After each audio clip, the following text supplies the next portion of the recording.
खत्म हो जाएगा इजराइल। अब तक खामोश बैठे इस मुसलमानी देश ने इजराइल को खत्म करने की धमकी दे दी है, जिससे अमेरिका और इजराइल की रातों की नींद उड़ गई है।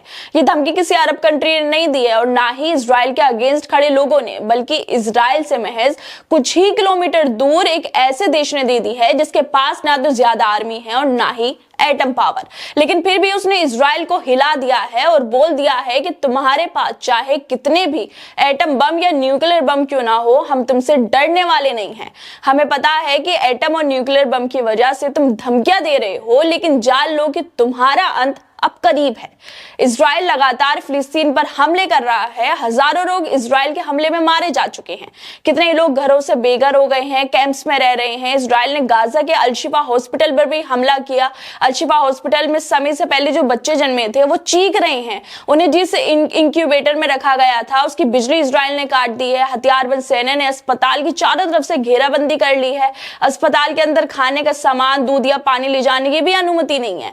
अवैध रूप से फिलिस्तीन पे बसा इजराइल फिलिस्तीनियों को ही मार रहा है, उनके घरों को उनसे छीन रहा है। लेकिन इसी बीच टर्की के प्रेसिडेंट तैयब एर्दोगान ने अल-शिफा हॉस्पिटल पर हुए हमले को लेकर इजराइल को धमकी दे दी है। ये कहा है और साथ में कि मानवीय इतिहास का सबसे क्रूर हमला है।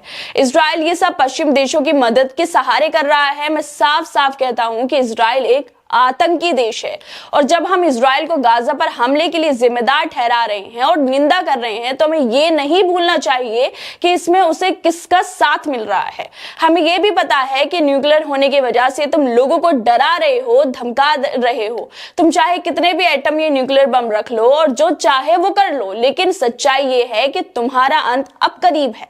इससे पहले भी इजराइल के तमाम प्रोडक्ट्स का दुनिया भर में बायकॉट किया जा रहा था। लोग सीज फायर का आह्वान कर रहे हैं, लेकिन इसके बाद भी लगातार इजराइल गाजा के लोगों पर मिसाइलें दाग रहा है, बमबारी कर रहा है, लोगों को मार रहा है। हर 10 में से एक बच्चे की मौत हो रही है। 10 मिनट में हर जो 10 मिनट है उसमें एक बच्चे की मौत हो रही है। लेकिन फिर भी बेंजामिन नेतन्याहू बोल रहे हैं कि हमने नागरिकों को मारा ही नहीं, बल्कि हमास ने नरसंहार किया है। हम तो नागरिकों की सुरक्षा के लिए सब इंतजाम कर रहे हैं, जबकि तस्वीरें, वीडियो सबके सामने है कि कैसे अमन से रहने वाले लोगों को गाजा को मलबे में बदल दिया गया है। हर जगह लाश नजर आ रही है। लेकिन फिर भी नेतन्याहू बोल रहे हैं कि हम तो सब कुछ अच्छा कर रहे हैं, लोगों को बचा रहे हैं। लेकिन इसी बीच अब तैयब एर्दोगान की इस तरह की वीडियो सामने आना, जिसे वो इजराइल को धमकी देते हुए दिखाई दे रहे हैं, कि इससे इजराइल पर कोई असर पड़ेगा?